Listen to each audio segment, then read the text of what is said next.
মহিলাগণ, তোমরা জগতের অন্যান্য মহিলাদের মতো না। আমি আল্লাহ তোমাদের মর্যাদা বাড়ায়া দিছি। জগতের অন্যান্য নারীদের মতো তোমরা না। একজন বিধর্মী নারী যেমনে চলবে তুমি এমনে চলতে পারো না। খ্রিস্টান নারীরা যেমনে চলবো তুমি এমনে চলতে পারো না। তুমি নারী যদি মনে মনে ধারণা করো, মনে মনে চিন্তা করো, তুমি নারী যদি পরিচয় দাও যে আমি একজন মুসলমানের মেয়ে, আমি নিজেও একজন মুসলমান মহিলা, তাহলে তুমি নবীর উম্মত মুহাম্মাদুর রাসূলুল্লাহ সাল্লাল্লাহু আলাইহি ওয়াসাল্লামের উম্মতের মহিলারা, তোমরা অন্যান্য নারীদের মতো না। তোমাদের মর্যাদা এই জগতে অনেক বেশি। মহান আল্লাহ পাক রব্বুল আলামিন বুঝায়া দিলেন, লাস্তুন্নাকা আহাদিম মিনান নিসা, দুনিয়ার অন্যান্য নারীদের মতো তোমরা নও। ও নবী পরিবারের নারীরা, নবীর উম্মতের নারীরা, তোমরা দুনিয়ার অন্যান্য নারীদের মতো না। তোমরা যদি আল্লাহকে ভয় করো, যারা আল্লাহকে ভয় করে কিয়ামত পর্যন্ত, যারা আল্লাহ মানে তারা আল্লাহকে ভয় করেনি না করে না? আল্লাহ পাক বলেন ইনিত্তাকাইতুন্না, যদি তোমরা আল্লাহকে ভয় করো। আমার ঘরের মা, বোন, মেয়ে, স্ত্রী, তাদেরকে জিজ্ঞাসা করে দেখবেন, যদি মুসলমান হইয়া তাকে আল্লাহকে ভয় করেনি না করে না? আমার আপনার সমাজের মহিলারা, এই এলাকার মহিলারা, এই গ্রামের মহিলারা আল্লাহকে ভয় করেনি না করে না? যদিও কম বেশি হইয়া থাকে, নামাজে দাঁড়ায় কেন? আল্লাহরে ভয় করে। রোজা রাখে কেন? আল্লাহকে ভয় করে। আল্লাহ পাক রব্বুল আলামিন বলেন ইনিত্তাকাইতুন্না, যদি তোমরা আল্লাহকে ভয় করো। ও উম্মতে মুহাম্মাদির মহিলাগণ, তোমরা অন্যান্য নারীদের মতো নও। তোমাদের মর্যাদা অনেক ঊর্ধ্বে। আল্লাহ পাক রব্বুল আলামিন বলেন, তোমরা যদি আল্লাহকে ভয় করো তাহলে ফালা তাখদা'না বিল কওল, তোমরা তোমাদের কণ্ঠ যেমন তেমন ব্যবহার করিও না। তোমরা তোমাদের কণ্ঠের পর্দা লাগাও। কণ্ঠের পর্দা কেন লাগাবে? এই কেনটাও আল্লাহ পাক উল্লেখ করে দিলেন।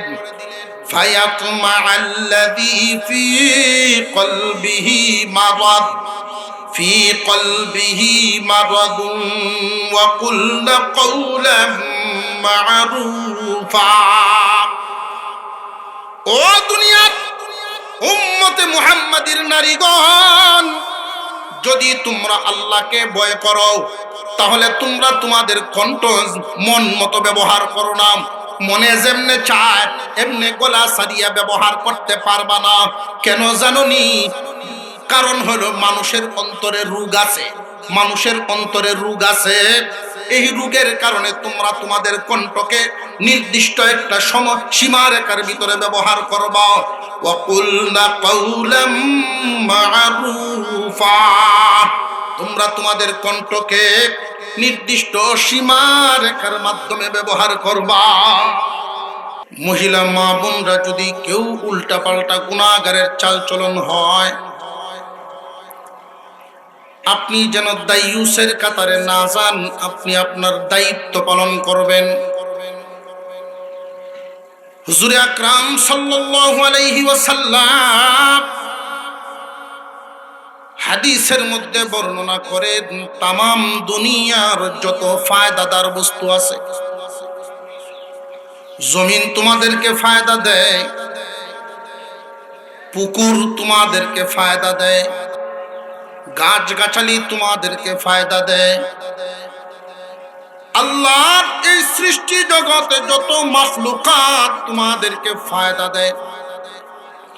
সমস্ত ফায়দাদার বস্তু একদিকে, একজন নেককার নারী একদিকে, যেই ব্যক্তি একজন নেককার নারী পাইল, সবচাইতে উত্তম বস্তু, শ্রেষ্ঠ বস্তু পাইল। এই জন্য জীবন সঙ্গীটা খুব হিসাব নিকাশ করে চিহ্নিত করতে হয়। মহিলা মা বোন যদি দিনদার হন, ওই পরিবারের পুরুষরা দিনের পথে চলা সহজ হয়। মহিলারা যদি দিনদার না হয়, পুরুষরা সহজে দিনদার হতে পারে না। কারণ আমরা হাওর থেকে হাল বায় আসবো, কাজকর্ম করে আসবো, পেটে খিদা, দস্তরখান কোন সময় খুঁজবো? পেটো বুক দস্তরখান বিছানা খুঁজবো, বাদ দে তাড়াতাড়ি। মহিলারা যদি দিনদার হন, উনি তৈরি হয়ে হাত মুখ ধুইয়া আসতে আসতে উনি দস্তরখান সহ খানা রেডি করে রাখবেন। আর দস্তরখান সহ যদি খানা খাইতে পারে, 100 শহীদের সওয়াব আমল নামায় উঠবে। মহিলা মাদ্রাসার গুরুত্বটা শুধু বুঝাচ্ছি কতটুকু দরকার। মহিলা মা বোনরা আছেন, অনেক পুরুষরাও আছে ফরজ গোসলটা ঠিক মতো জানে না। ওযু করার সময় আমরা কুলি করি, নাকে পানি দেইনি না দেই না? তবে ওযুর সময়ের নাকের পানি আর গোসলের সময়ের নাকের পানি কিন্তু বেশ কম আছে। ওযুর সময় নাকে পানি দেওয়া সুন্নাত, গোসলের সময় নাকে পানি দেওয়া ফরজ। কথা বুঝে আসতেছে? ওযুর সময় নাকের পানিটা স্বাভাবিকভাবে হালকা দিলেও চলতেছে, তেমন জরুরত না। সামান্য ভিতর পর্যন্ত গেলেও তো ওযুর কোনো সমস্যা। কিন্তু গোসলের পানিটা যে দিবেন, গোসলের ফরজ 3টা, এর মধ্যে একটা হইল নাকের মধ্যে পানি দেওয়া, নাকের ভিতরে পানি পৌঁছানো। যতটুকু পর্যন্ত আঙুলটা যায় এই পর্যন্ত আপনি পানি পৌঁছায়া দিবেন। খুব সাবধানতার সাথে, এটা উড়ে উড়ে দিলে চলতো না। একজন মহিলা যদি এই হুকুম আহকাম গুলো জানেন, তাহলে প্রয়োগ করতে পারবেন। পীরের কাছে গেছে, মুরিদ হইতো এক বেডি, জামাই বউ 2 জন মিলে গেছে। কারণ আজকালকার জামানায় অনেক মহিলারাও মুরিদ হইতো যায়, মহিলারাও যায়। একজন নারীর জন্য সব চাইতে বড় পীর তার স্বামী। এই জগতে সবচাইতে সম্মানী এবং পীর বুজুর্গ যে কোনো নজরেই দেখে, স্বামীর চাইতে সম্মানী কোনো মানুষ তার কাছে নাই। আল্লাহর পয়গম্বর বলেন, ফাতেমা আলীর অনুমতি ছাড়া আমি মুহাম্মাদের ডাক দিলেও আসবা না। কিন্তু আমরা বর্তমান সময়ের নারীরা দিন না বুঝার না, কারণ দিন না বুঝার কারণে, ইসলাম না বুঝার কারণে জামাই বউ মাইল আছে না নাই? এই সমস্ত মহিলা মাদ্রাসাগুলো উম্মতের জন্য নিয়ামত। যেইভাবে জগৎ সামনের দিকে অগ্রসর হইতেছে, এই মাদ্রাসাগুলো এই জামানার জন্য উম্মতের কাছে নিয়ামত। মেয়েদেরকে আপনারা আধুনিকতার ছোঁয়া লাগাতে পারবেন, বেলাগাম হয়ে যাবে, কোনো লাগাম থাকবে না। বর্তমান সময়ে একটা মেয়ে যখন বড় হয়, বাবার মনে টেনশন থাকে, না জানি কি হয়, না জানি কি হয়। কারণ দিন যত যায়, দুনিয়ার হাওয়া যেন বদলিয়া যায়। মহিলা মা বোনদের জন্য আল্লাহর রাসূল বলেন, মহিলা 2 ধরনের, এক দল হইল নেককার আর এক দল বদকার। একটা নেককার নারী দুনিয়ার সমস্ত নাজ নিয়ামতের চাইতে উত্তম। একজন নেককার মহিলা সমস্ত নিয়ামত থেকে উত্তম। ফায়দাদার যত নিয়ামত আছে, খেতে তোমারে ফায়দা দেয়, পুকুরে তোমারে ফায়দা দেয়, গরু তোমারে ফায়দা দেয়, গাছে তোমারে ফায়দা দেয়, সমস্ত কিছু মিলিয়া যেই পরিমাণ ফায়দা তোমারে দিতে পারবে, একটা নেককার নারী এর চাইতে বেশি ফায়দা দিতে পারবে। সারাদিন মাটি কাটার কাজ করলো, 8 ঘন্টা মাটি কাইটা যখন একজন মানুষ ঘরে আসে, এই মহিলাটা যদি নেককার হয়, কুদাল উড়া নিয়ে উনি শুধু গেটের ভিতরে ঢুকছে না, ঈশা দেউরিদের ভিতরে আয়া ঢুকছে। এমনি নেককার বিবি দৌড়ায় আইসা কুদালটা উড়াটা হাতে তুলই, নিজের আঁচলটা দিয়া যদি স্বামীর কপালের গামটা মুইছা দিয়া 1 গ্লাস পানি পান করায়া পাশে বসে, যদি বলে এত কষ্ট করেন আপনি সংসারটা চালানোর জন্য, গোসলটা করে আসেন, খাইবেন আর আমি আপনার ট্যাঙ্গুলো টিপে দিব, ঘুমাইবেন। এই যে 8 ঘন্টা মাটি কাটার যতটুকু কষ্ট ক্লান্তি ছিল, তারই কথা শুই না 5 মিনিটের আচরণে সকল কষ্ট শেষ। জানিয়ে রাখবেন, পুরুষ জাতি পরিশ্রমে ক্লান্ত হয় না, পুরুষ জাতি পরিশ্রমে ক্লান্ত হয় না, ক্লান্ত হয় মানসিক চাপে।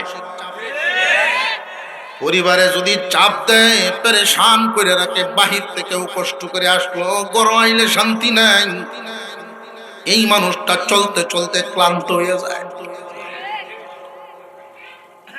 একজন নেককার নারী, উম্মতে মুহাম্মাদি, আল্লাহর রাসূল বলেন আমার উম্মতের জন্য একটা নারী, নেককার নারী সবচাইতে উত্তম নিয়ামত। পক্ষান্তরে আরেক জাতের নারী আছে, তারা নেককার না, তারা হইল বদকার। ওই বদকার মহিলা কারা আর নেককার মহিলা কারা? নেককার আর বদকারের চিহ্নটা আমাদের চিনতে হবে।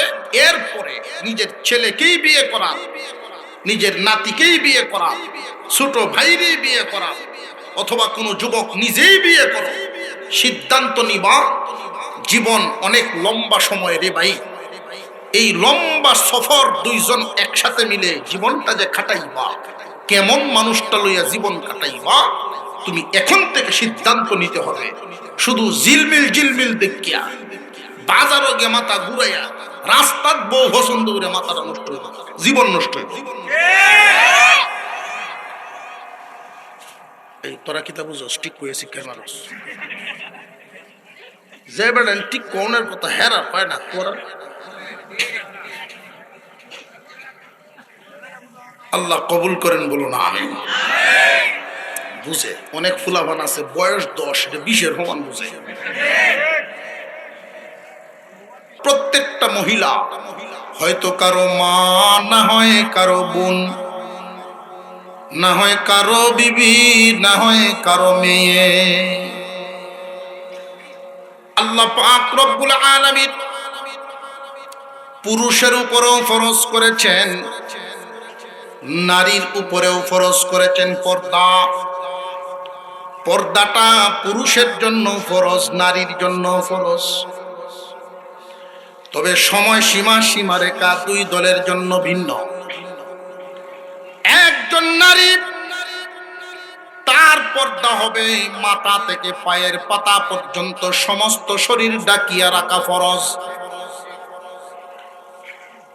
একজন পুরুষ, নাভির উপর থেকে হাঁটুর নিচ পর্যন্ত ঢাকিয়া রাখা ফরজ।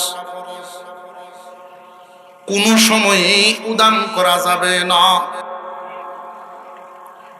এমন ভাবে অভ্যাস করবেন ঘুমাইলেও যাতে কাপড় ঠিক থাকে, তো অভ্যাস করলেই হয়।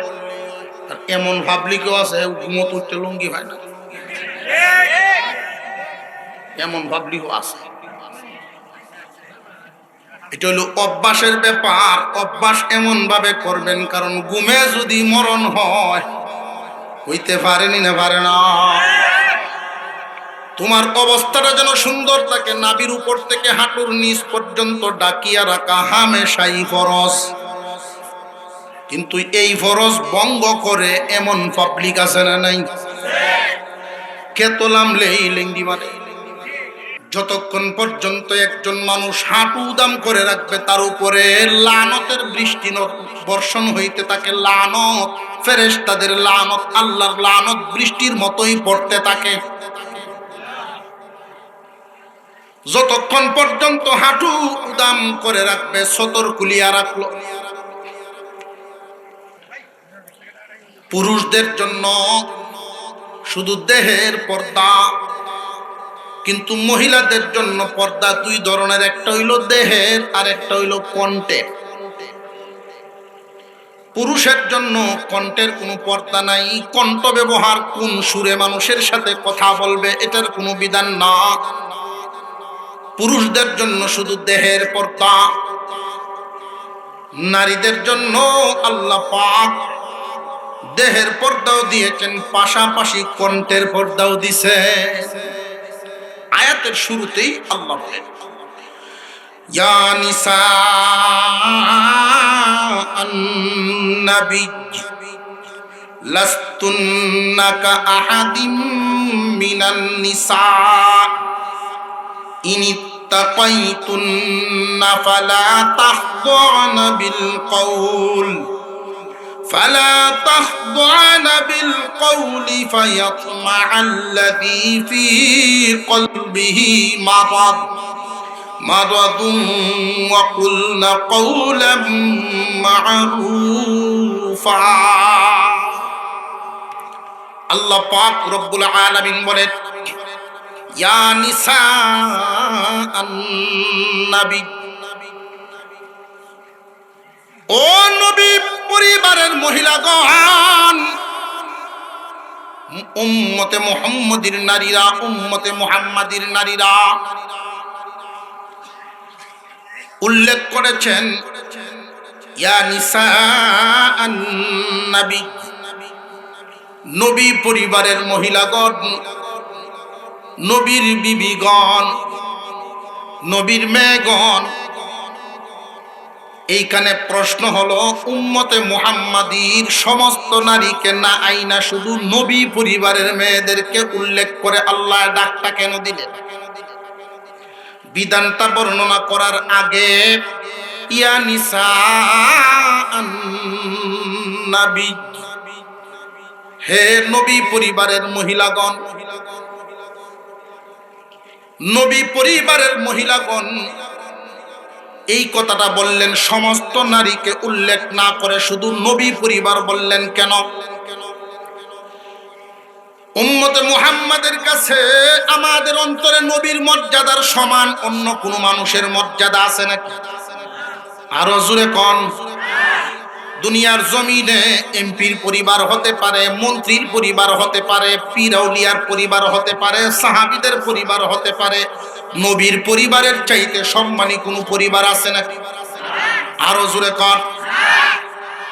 আল্লাহ পাক রব্বুল আলামিন ডাকটা এমন ভাবে দিলেন, ইয়া নিসা আন-নবী, ও নবী পরিবারের নারীগণ। নবী পরিবারের নারীগণকে উল্লেখ করে আল্লাহ বুঝাইলেন, মানুষ দুনিয়ার জমিনে অনেক সময় বেপরদায় চলে, ইচ্ছা মতো চলে, মর্যাদার টেলায়, সম্মানের টেলায়, শিক্ষার টেলায়, সম্পদের টেলায়। আল্লাহ পাক রব্বুল আলামিন বলেন, বুঝায় দিলেন দুনিয়ার মহিলারা রে, নবীর পরিবারের নারীদেরকে আমি বেপরদায় চলার অনুমতি দেই নাই। পর্দার বিধানটা বর্ণনা করতে গিয়া এমন ভাবে এমন পরিবারের নারীদেরকেই ধরলাম যাতে করে দুনিয়ার অন্যান্য মহিলারা সাবধান হইয়া যায়। সমাজের মধ্যে অনেক মহিলা এমন আছেন, শিক্ষার ঠেলায় উনি হয়তো মনে মনে ভাবতে পারে যে আমি যেহেতু ডিগ্রি পাস, আমি যেহেতু গ্রাজুয়েট মহিলা, পর্দার বিধানটা সাধারণ নরমাল মহিলাদের থাকতে পারে, আমরা লাগি না।